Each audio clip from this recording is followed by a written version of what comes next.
Good day everyone. Today, we will be discussing the topic Filipino grievances against Governor Wood. This topic was presented by yours truly, Eliza Melian Sabe and Mary Stephanie Graysaico. First, let's tackle about the background of the author. So the author was Gregorio Zaide. He was born on May 25, 1907 in Pagsanghan, Laguna. He is one of the most famous Filipino historians of all time. He was also known as Goyo and Dean of Filipino Historiographer. He was one of the founders of the International Association of Historians of Asia. He was also elected as the president of the Philippine Historical Association.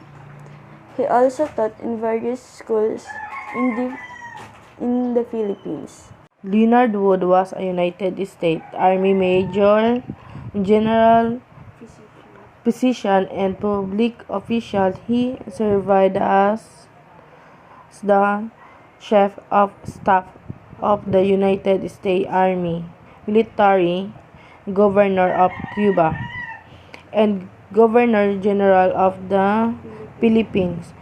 He began his military career as a Army doctor on the frontier, where he received the Medal of Honor.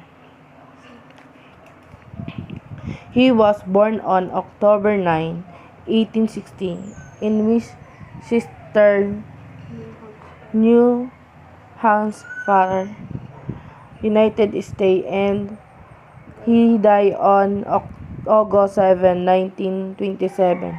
His wife, Louisa Adriana Claudette Smith, born on 1890. He died in 1927.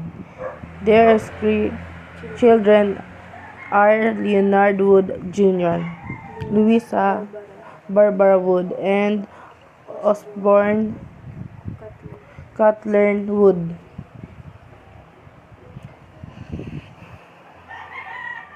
Wood was a United States Army Major General, physician, and public official. He graduated at Harvard Medical School and subsequently recruited to the U.S. Army as a medical doctor, a military governor in Cuba, 1899 and 1902, and in Mindanao, 1903.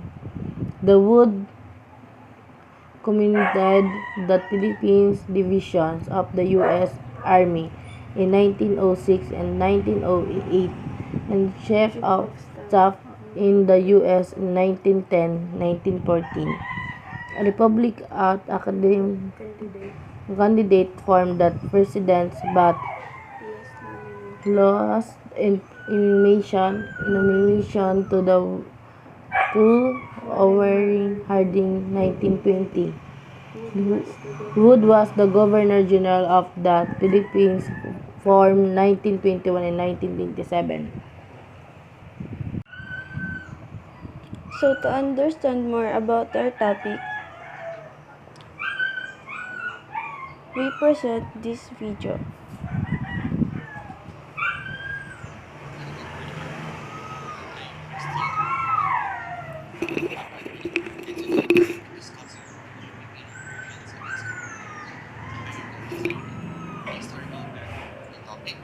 The content of the historical information of the topic, and how the historical information fit to the grand narrative of Philippine history. When we think of Gregorio Zaide, there is only one thing that comes to our mind. That is the fact that he is one of the country's foremost and well-known historian. He studied in the University of the Philippines for his Master of Arts class during 1931, and the University of Santo Tomas for his Bachelor of Arts and Doctor in Philosophy way back 1934. In fact, without him, there would be no such thing as International Association of Historians of Asia. One of his greatest works was the Filipino grievances against Governor Wood. This is a document which was a form of protest or impeachment against Governor General Leonard Wood, as the primary sources say. It can be found in the documentary Sources of Philippine History, written by Zaide himself. General Leonard Wood arrived in the Philippines in 1903. He was appointed governor of the Miro province, comprising the southern islands and Mindanao. The document was about the phase of then critical situation where the constitutional representatives of the Filipino people met to deliberate upon the present difficulties existing in the government of the Philippine Islands. It sought to determine how to best preserve the supremacy and majesty of the laws and to safeguard the rights and liberties of our people. Having faith in the sense of justice of the people of the United States and inspired by its patriotic example in the early days of its history. Most importantly, this document was written to make publicly known Filipinos most vigorous protests against the arbitrary acts and usurpations of the present Governor General of the Philippine Islands at that time, particularly against Executive Order No. 37. Aside from being the head of the civil government, Wood was also responsible for 5 districts and the commanding general of the troops in the Department of Mindanao and Sulu as well. Major General Leonard Wood was sent to Philippines as Governor General by Calvin Coolidge, the President then by the USA to fulfill their promise since the goal has been reached loyalty from Philippines. United States of America has promised that our country would be conserved and developed for the benefit of people. In return, Filipinos were patient and diligent to the task of meeting the conditions given to them because they trusted the Americans. Aware of General Wood's participation in the liberation or emancipation of Cuba, Filipinos expected that the spirit of cooperation would be maintained. Political emancipation would be complete, but the reality is that there was a reign of usurpation and arbitrary acts, resulted in curtailment of our autonomy and destruction of our constitutional system, reversal of America's Philippine policy. Come to think of it, that while the Filipinos were not aware about the real story and true history of the war and situation of the Philippines during the late 19th and early 20th century, the thought that the future of the Philippines has preoccupied not only its inhabitants, were the most interested party, but also were convinced that governing was going bad. The something there leaves much to be desired. The very partisans of the ruling government agree that necessary evil exists, suspecting that they are ridiculous and their lamentable ideas are backwards. The Governor General who benefited from the country and badly governed it were to be guilty. The same ones who are very much interested in making believe that everything is wonderfully well.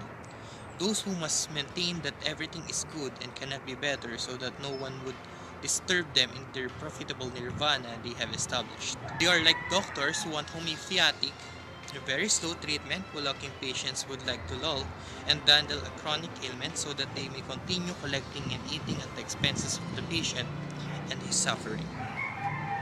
Let us now discuss the historical information on the Filipino grievances against Governor Wood by Gregorio Zaide. Filipino grievances against General Wood included not only the protest itself but also all the arbitrary acts of the said general which Filipinos did not agree upon with.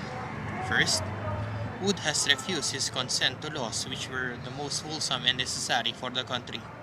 He has set no legal authority and responsibility for the Philippine department heads and rather substituted his constitutional advisors for a group of military assigns without legal standing in the government and not responsible to the people. Second, he has invalidated the policy of Filipinizing the service of the government by appointing Americans into the government positions even when Filipinos of proven competence were more capable. Third, corruption was rampant. Wood provided the power of the legislature to pass the annual appropriation law but only revive items in the law of the prior year, after vetoing the corresponding items of the current Appropriation Act in contravention to the law. Wood has made appointments to the positions and authorized the payment of salaries. Therefore, after having vetoed the appropriations of such salaries and even used certain public funds to grant additional compensation to public officials in clear violation law. Fourth, he encroached into the checks and balances power of the branches of the government.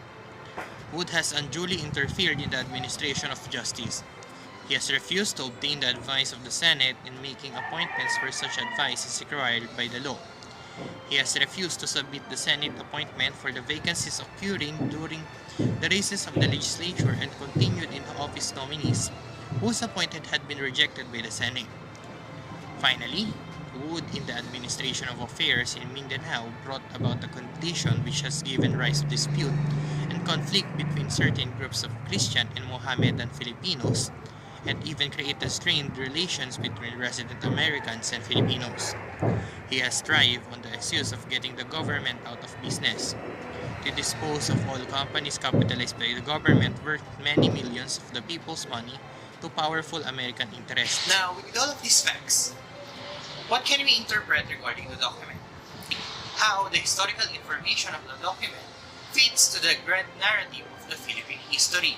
First, through this document, we can interpret that this caused strong antagonism between Filipinos' political leaders, Governor General, and the masses themselves. It enhanced the nationalistic spirit of the people and their allocation to handpicked technocrats, career civil servants, military officials, and even loyal friends in the business world.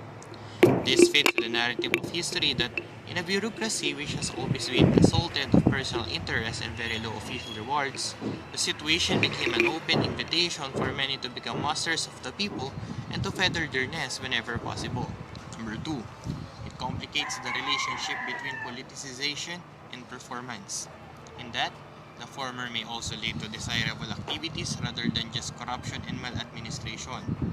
This fits the narrative in our history that the political problem is the fundamental problem in the Philippines. The solution of this scheme will at the same time resolve the equally important question of the economic development of the country. With proper safeguards, the Filipino people should at least be allowed to formulate their own constitution and elect their own governor general, or even at least to have Filipino politicians in the government. The Filipino people are ready and eager to cooperate to the fullest extent, but Leonard Wood would not listen. This fits the narrative in our own history that sometimes cooperating alone could not be possible too, because even in our own yard, Aguinaldo and his army would receive lukewarm support from the Filipino masses. Rather than attempting to win over the masses by introducing programs they favored, Aguinaldo, a member of Cavité's economic elite, merely pursued policies palatable to his own social class. Filipino against Governor Wood. Historical context. So from the time the Americans arrived in the Philippines in 1898, Filipinos persistently demanded to give them independence. American colonial officials did not say no to them because it would surely derail their effort to pacify them. Instead, they appointed Filipino politicians to key government positions, hoping that by doing so, they will forget their desire for independence. The appointment of Francis Borton Harrison as Governor General and the passage of Jones Law in 1916 changed the political landscape in the Philippines. Jones Law categorically stipulated that American government would give the Filipino independence once they have established a stable government. No specific date was given, but for Quezon and other officials, it is such a victory.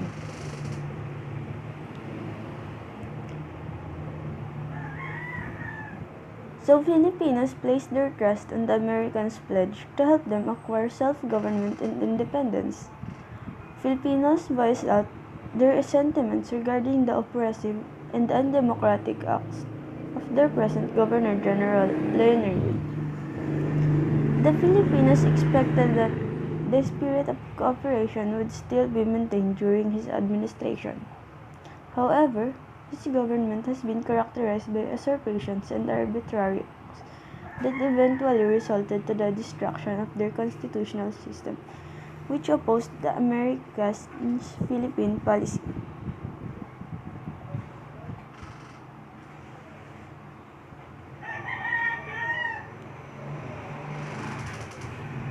So it appears that Filipinos hated Wood not because he was a pro-American, but because he implemented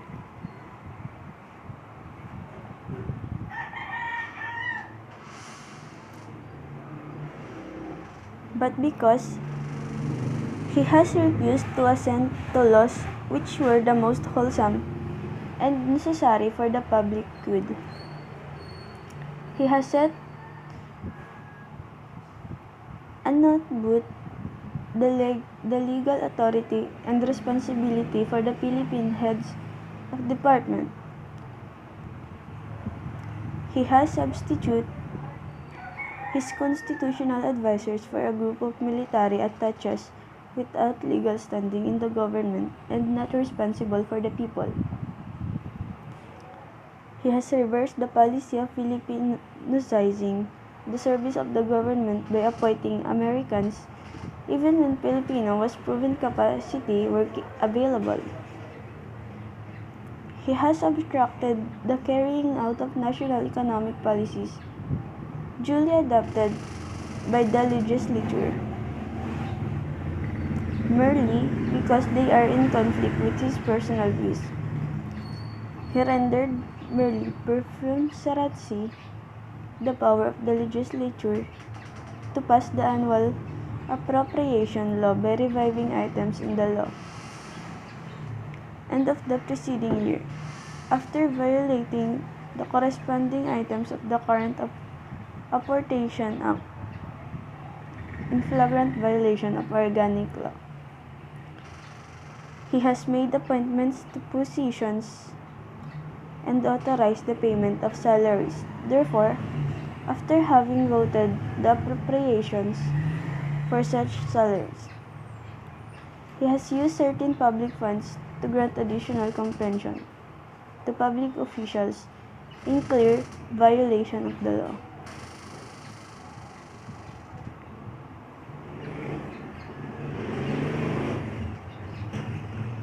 He has insistently sought the amendment of land laws approved by Congress of the United States, which amendment would open up the resources of the country to explain by predatory interest. So not content with this, the other arbitrary acts, the Governor Wood General has recently proclaimed Executive Order No. 37, declaring that the laws creating and defining the powers of Board of Control, which is authorized to vote the stock owned by the government in certain private corporations, are absolute nullities. In the same order, Governor General also announced his purpose to exercise solely and by himself the power of duties developing upon said board. This executive order is purposed to be based upon the opinion rendered by the Judge Advocate General of the United States Army and the confirmatory opinion of the Acting Advocate General on November 7. Despite this fact, he has found it convenient to withhold the publication of his order until November 10, a few hours after the legislation had adjourned, thus depriving the legislature of an opportunity to consider the matter. The laws creating and defining the powers of Board of Control have been enforced and acted upon by the present Governor General and the officers of the government for a number of years, and they have neither been repeatedly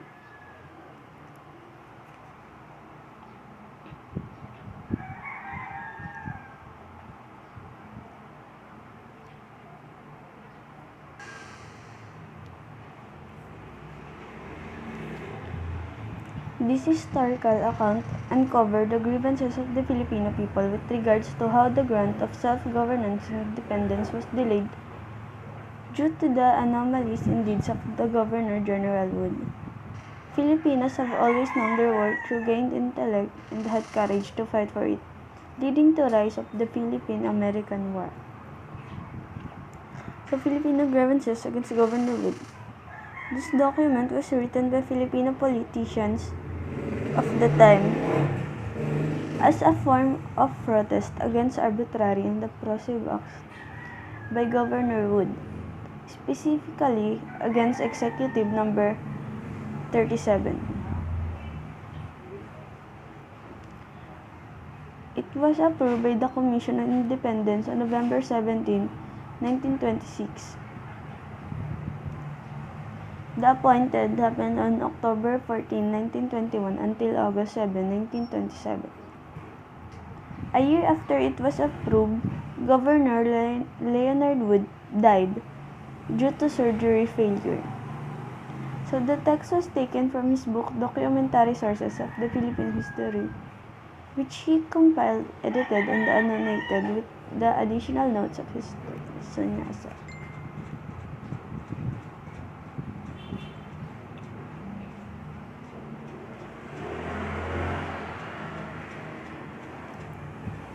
So that's all. Thank you for watching.